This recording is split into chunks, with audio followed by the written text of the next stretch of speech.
มาเลย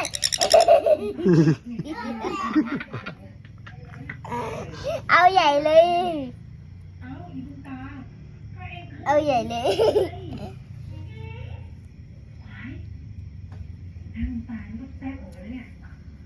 เป็นหิวข้าวเหรอ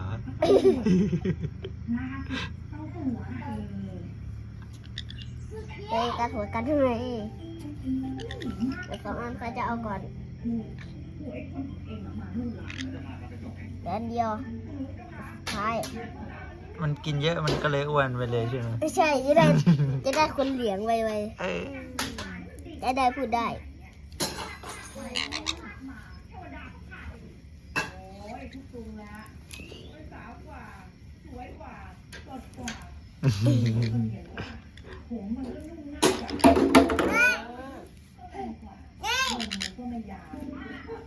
รอแป๊บทุกคน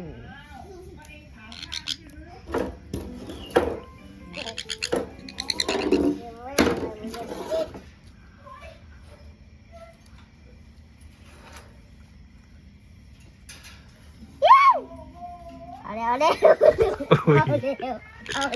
มันกินเยอะเกินไป